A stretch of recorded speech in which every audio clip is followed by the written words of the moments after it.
करैली ना देखैली गुइया।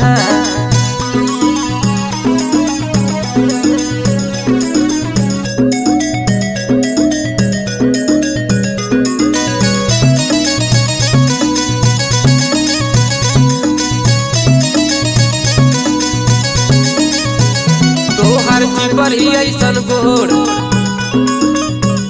ताके लू तू चारी ओर।